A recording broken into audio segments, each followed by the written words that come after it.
Welcome back to part 2 of the Land Rover LS swap. Today we're going to cover the oil pan, the accessory drive brackets, and the power steering pump. I had a viewer comment asking about the weight difference of the LS motor compared to the Range Rover motor, and by what I've done some research on, this is just a rough figure, the Land Rover motor weighs around 520, and that's with everything. You're looking at motor, transmission, transfer case, and the LS motor by itself weighs around 520. So just the motor itself weighs about as much as the whole package of the Land Rover. But when we add the transmission and transfer case, the total swap is going to be 746 pounds. So it's going to weigh a little bit more, but in the end it's actually going to benefit us with the power and the fuel mileage. And we're going to change the springs anyways just to get a little more lift. And what we're going to cover today, like I said, is the oil pan, the brackets, and the power steering. So first up is the accessory drive bracket. It's made by ICT and it'll run you about 150 bucks. And what this accomplishes is right in this area here on the Land Rover, your steering box sits right here. So the factory setup on an LS, the power steering pump sits right here. So you're unable to run the factory brackets unless you relocate your steering box or, go with a different type of steering. So we put the ICT brackets on. We're running a stock Chevy alternator. And one of the other things we did was swap the power steering pump.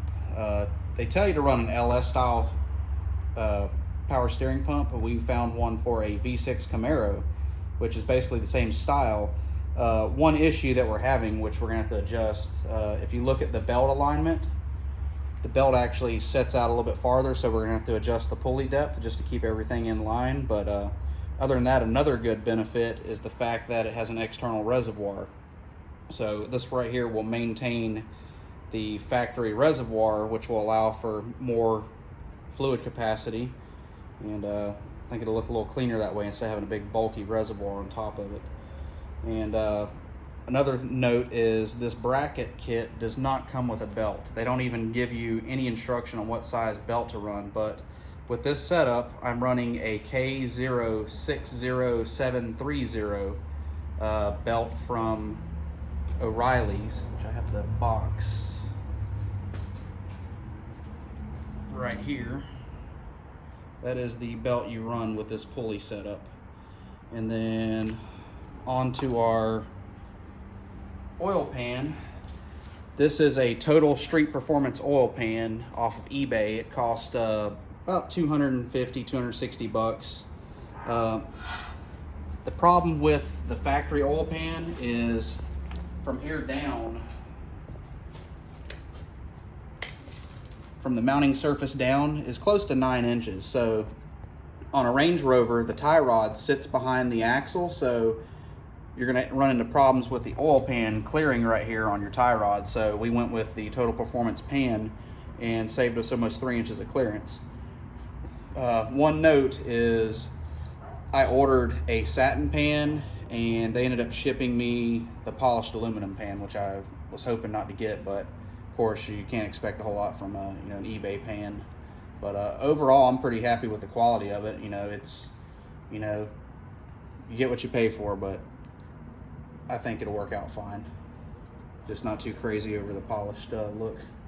One other thing we're gonna do is explain these motor mounts. So we're gonna run factory style motor mounts. That way we don't have to have anything custom. And if we ever break a motor mount, we can just go to any type of store, buy a motor mount, no big deal. And the way we're gonna accomplish this is just like what we did on the Liberty. When we turboed the Liberty, we're gonna come off of the frame here with a piece of 2x2 quarter wall. It'll set right up inside here, just like this. It'll have a nut welded to the inside of the tube here to capture it, and then there's gonna be 2 wings coming off the sides right here to capture it. And it'll be plenty strong enough. It's pretty overkill, but it'll accomplish the job and keep us from having to run, a lot of custom stuff. One other thing we encountered after measuring some stuff. I was going to try to run the factory truck manifolds, but the width of the manifolds is over 30 inches and I need something to tuck in really tight, so we're going to run a set of GTO 6.0 headers, which will put the collectors right about here, right behind the motor mounts, and tuck it in real nice and tight.